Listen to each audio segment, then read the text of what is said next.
Good evening and welcome to the Midnight Campfire, burning somewhere beyond the tree line, beyond the road and trails, and into a place just beyond the edge of reason. Come take a seat by the fire. The night air is settling in, and it is nearly midnight. I'm your host, KB. There are those who insist that coincidence is nothing more than chance, a meaningless arrangement of events to which we assign significance, simply because the human mind prefers patterns over chaos. And maybe they are right. But every so often, there are things that start to appear so much that it is hard to ignore. Maybe it's butterflies, or a specific time, or a number.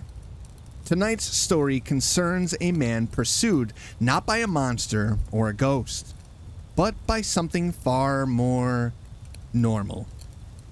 The number 3. Whether it is merely coincidence or something else entirely is for you to decide. I hope you enjoy tonight's episode. This episode is titled 3. Quiet, please. Quiet, please.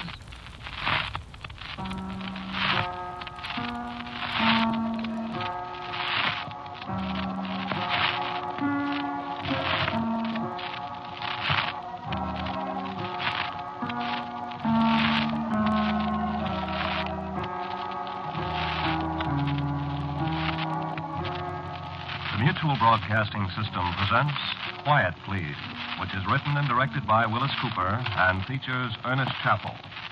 Quiet, Please for tonight is called 3.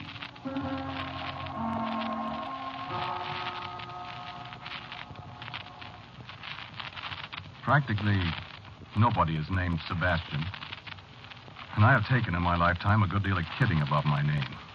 Well, Sebastian is an unusual name, and a great many amateur humorists seem to enjoy working on it. And when Evelyn Waugh's Brideshead Revisited came out, at least 7 of my friends sent me huge teddy bears. If you should happen to need a teddy bear... but I didn't come here to talk about teddy bears. I thought maybe you might help me. Well, at least I can tell you. May I? Well, it's kind of, I suppose you'd say it's an obsession. Well, on the other hand, I guess you have to have a thing quite a while before you could call it an obsession. This has only been bothering me since day before yesterday, so I suppose maybe we'd better call it a premonition.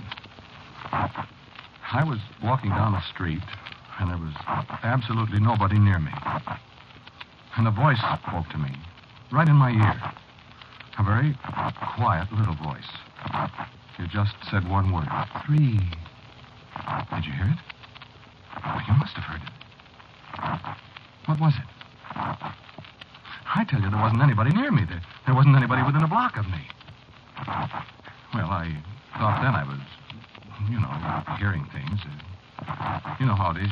You think you hear your name called or something, and it's just some kind of subconscious thought that jars its way into whatever you're thinking of, and... Well, maybe it isn't that either. Maybe somebody does call your name somewhere. I don't know.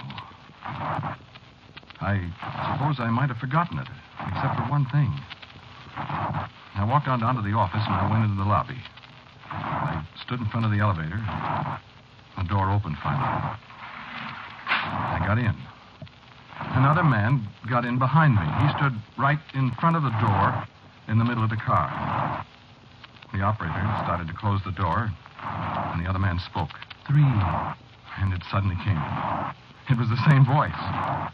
And I was suddenly seized with the most dreadful fear I've ever known. I scrambled past the man as the doors drew together. Hey, look out, mister. What do you think Let me out. Let me out. Well, for Pete's sake, make up your mind, will you?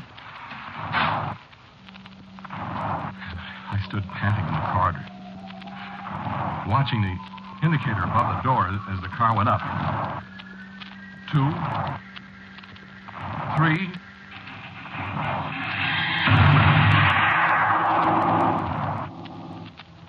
We haven't found out yet what caused it. Apparently, though, the operator, who was a new man, mishandled the controls at the 3rd floor, and the car dropped down to the sub-basement. There's no way of telling, of course, because the operator was killed. We think we're fortunate, however, that there was nobody else in the car. Did you hear that? There was nobody else in the car. Well, what about the man who said 3? No.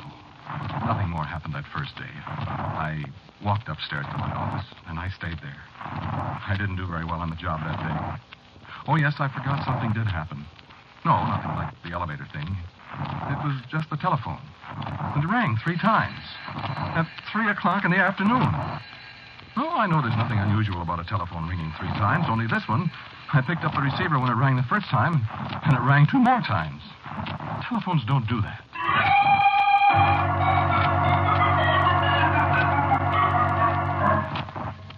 That was all the first day. I went home very carefully. I remember I waited at the corner very conscientiously until the number 3 bus went past. I'll never ride a number 3 bus again. I'll walk the extra 4 blocks and ride the number 12. I was pretty conscious of that number.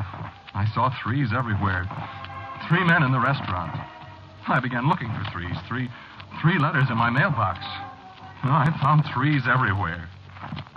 3 pennies fell out of my trousers pocket when I was undressing. 3 of those black wartime ones made out of zinc or something. You don't see many of them these days. They look somehow sinister lying there on the bedspread. 3 black pennies. And all of a sudden I remembered they used to put pennies on dead men's eyes. And then I thought, but there's 3 of them. I haven't got 3 eyes. And you know what? I said to myself, I wonder if maybe I have got 3 eyes. And I walked over to the mirror and looked.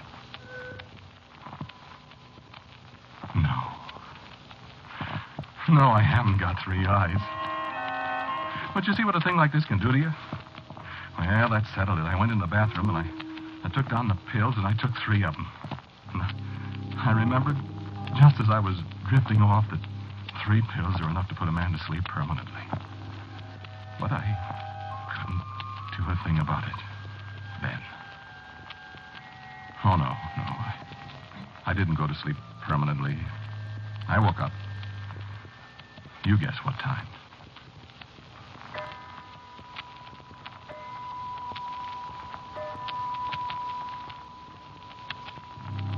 I didn't sleep anymore. I sat up and smoked cigarettes. When it was daylight at last, I dressed and went out. First, though, I counted the cigarette butts. I'd smoked 1 whole package and 13 besides. You can count it up. And the street was deserted early in the morning. I walked past the movie house. The sign on the marquee said, last 3 days. I went down to the office. Walked all the way. I walked upstairs. This was only 7 o'clock in the morning, mind you. I unlocked the door. And there were 3 men in my office at 7 o'clock in the morning. I just stood there and looked at them. Good morning, Sebastian. Who are you? My name is Lee, Sebastian. Well, what are you doing in my office at this time of the day? Sebastian, this is Mr. Dix. Good morning, Sebastian. I said, what are you doing in my office? And this is Mr. Gay, Sebastian. Did you hear me? What are you doing here? Please, Sebastian. Will you answer me, or do I have to call an officer? I think we'll put the desk over here, Dick. I'd like it better along this wall, Lee. We'll have to have a new rug. And new draperies. Listen, you 3. Certainly, Sebastian. What is it, Sebastian? Speak up, Sebastian. I want to know what you're doing in my office. Oh, that. Don't mind us. Of course not. Now, about the filing cases, Lee. I don't want them. Do you, Gay? I'm sure I don't. What are you doing here? Do you hear me? Why, Sebastian, we're just looking it over, deciding on the changes. We don't like it this way. And what business is it of yours? What are you going We're going to move in here. You what? When you leave, What are you talking about? I'm not going to leave. Yes, you are. I am not. Certainly you are, Sebastian. Are you people crazy? Why, no, Sebastian. Are you? Well, I don't know what you're talking about, and Sebastian, come here. Over here by the window. Come on. No, you're not going to get me to that window. I know what you're up to. I'm going to get a policeman. Oh, no, Sebastian. You're wrong. We're not going to push you out. I should say you're not.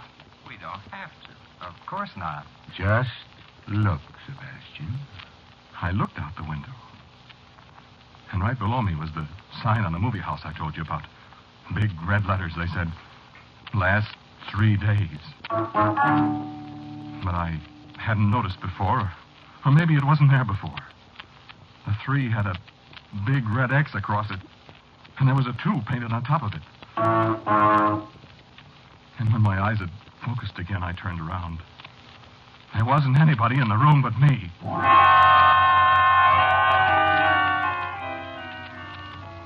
Yeah, that's right. The door was closed, and there's only one door. The only thing that was different from the way I'd left it yesterday was the calendar pad on my desk. Well, there were just 3 pages left on it. And the top one had a big red X scrawled across it.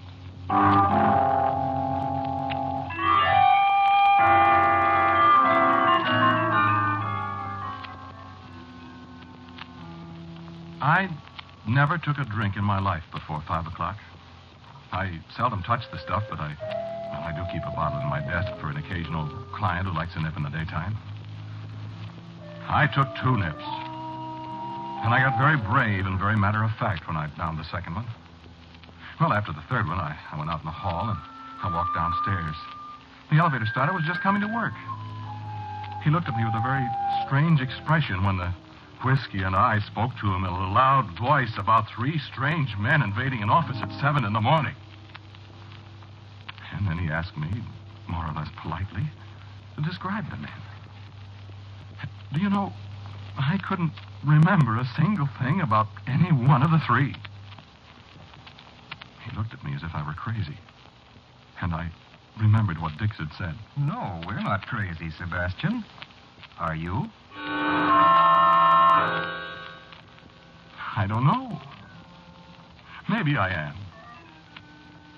A man can't be haunted by a number, can he? Or can he? You remember what I told you about being careful about the number 3 bus? Well, a number 3 bus rammed into a light standard last night and caught on fire.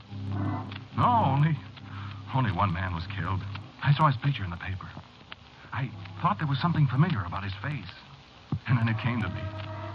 I walked over to the mirror above the washstand in the corner. Why, the man looked enough like me to be my twin brother.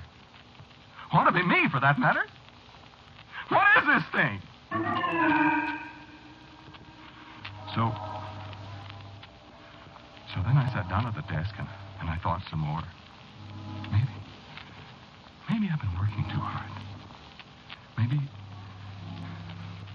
Well, anyway, I got to do something about it. Yeah, but what? I'll call up Dr. Mandel, I say to myself.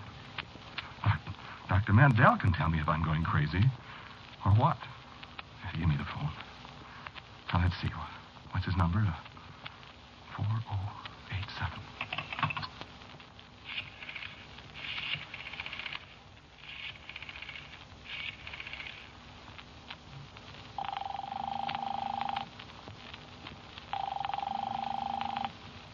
Good morning.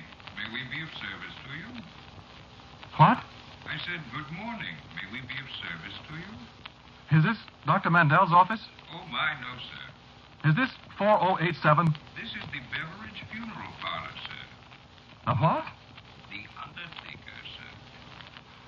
Isn't this 4087? No, sir. This is 3333. How did I get that number? Well, I couldn't miss it that much. 4087.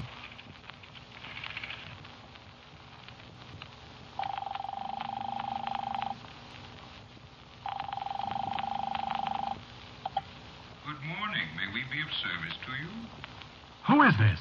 You dialed 3333, sir. This is the Beveridge Funeral Parlor. I'm sorry. I can't be that drunk. Huh.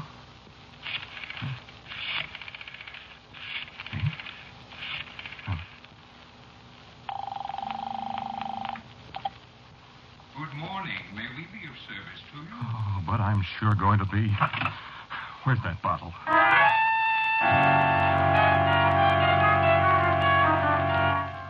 This is the telephone company. Look here. There's an insane man who keeps dialing this number and telling me it's the wrong one. Can't you put a stop to it? For 3 solid hours now he's been ringing this number, and we have clients of our own to take care of. Well, I don't care what you do, but stop that man. No matter what I dialed, it always came out 3333. I called Dr. Mandel. I called the police. I called my Uncle Hubert. And always there was that man with a fat voice wanting to be of service. Good morning. May we be of service to you? That was yesterday. Today. Oh, yes, I woke up at 3 this morning. There was somebody in my bed. No, I know. I'm getting awfully tired of these things happening to me, too. But you should complain. Well, they're not happening to you. All I want from you is a little sympathy. Or at least the chance to tell my story. Just tell my story. Oh, I'm sorry. No, really, I'm sorry. This stuff is beginning to get me down.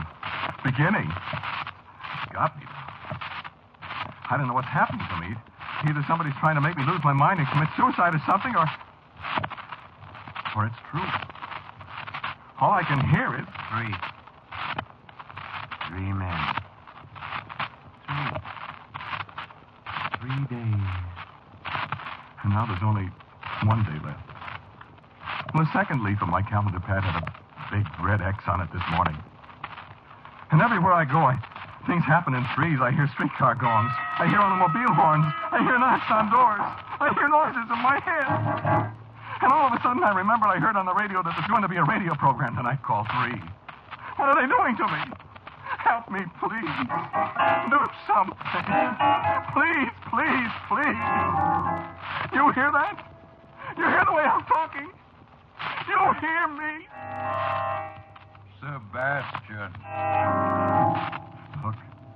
Look, I can't stand it any longer. I've got to do something.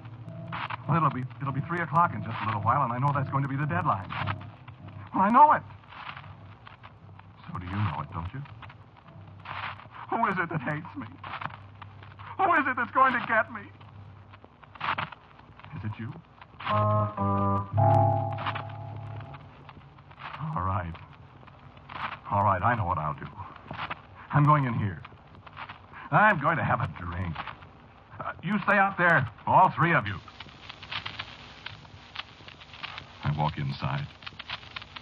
The bartender is standing behind the bar.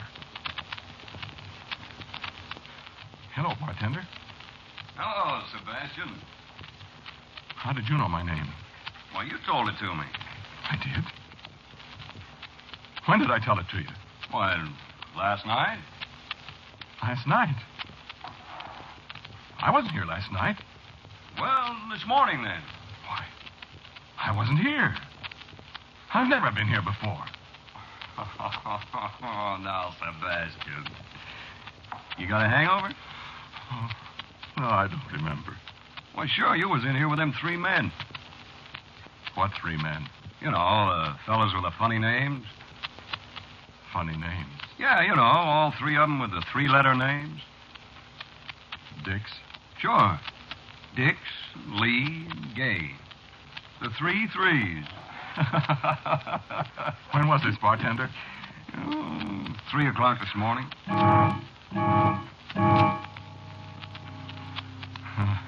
I'm trying to pull myself together. I try. I try hard. But my head is all mixed up. I'm getting scared, bartender. What you scared of, Sebastian? 3. 3? Just 3. Oh, that reminds me. What? Fella telephoned just before you came in. Said he'd be here at 3 o'clock. Coincidence, huh? Who? I didn't say. Said if you wanted to call him back, call him at 3333. Yes. I know who he is. You want a drink? No. No, I guess not. No?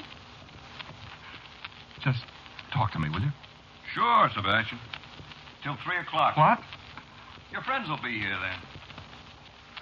Oh, I'm scared. Why? Somebody's after me. That's so. What am I going to do? Well, I don't know anything you can do, Sebastian. Look, talk to me. Talk to me. Take my mind off it. What'll I talk about? Anything. Anything except... anything. Well, let's see. Talk. Talk, I'm scared. Well, let's see now. Well, you take names. Names? Sure, like yours, for instance. Sebastian. It's a very odd name. I think I only seen it once before in my life. Where? On a gravestone somewhere. Don't talk like that. Well, it is an odd name. It's unusual. Names have got a lot of meaning. Yeah, yes. Mine means to be reverenced, I think. Does it? Ain't that odd now? Ain't it? You still scared? Talk some more. I'm talking. What time is it? A little before 3. Talk! Well, talking about names now. I got a funny name, too, for a bartender. You have? For a bartender. What is it? You are scared, ain't you? Why are you looking at me so funny? Well, it's pretty near 3. Bartender, what's all this about 3? Well, I was going to tell you a funny coincidence. Talk. Talk, please talk. Well, you're so worried about this 3 Talk, stuff. will you? Talk. Talk to me. Well, I was going to tell you about my name. Well, what is your name? Is it Joe or Tom or Harry or Charlie or Aloysius or Alcibiades or Mike or what? That's what's so funny. It's Dry. Dry? Oh, that's very funny. Oh, that's extremely funny. Oh, that's funny, bartender. A bartender named Dry. a dry bartender. Oh, well, sir, that sure is funny. Yeah, but of course that ain't the way you spell it, see? What? No, you see, it's a German name. Is it? Yeah, sure. Spelled D-R-E-I. It means 3, you know.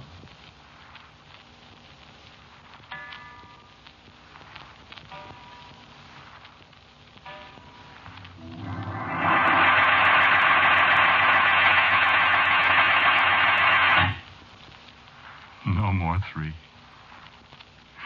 No more 3. No more bartender named Dry. What do you suppose it was? I'm never going to hear any more 3s again, am I? Oh, yes, I am. You remember?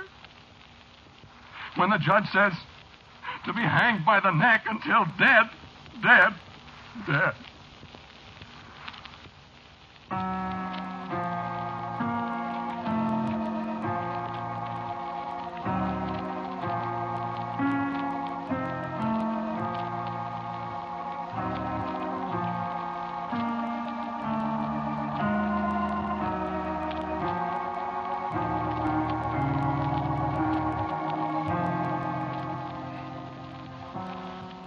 You have listened to Quiet Please, which is written and directed by Willis Cooper. The man who spoke to you was Ernest Chappell. And others who played in tonight's story were Les Tremaine, Vinton Hayworth, Cameron Prudhomme, and Kermit Murdoch. Music for Quiet Please, as usual, is composed and played by Gene Parasso. Now, for a word about next week's Quiet Please, here is our writer-director, Willis Cooper. Next week, our story is about a man who couldn't escape his fate. It's called Kill Me Again. And so, until next week at this same time, I am quietly yours, Ernest Chappell.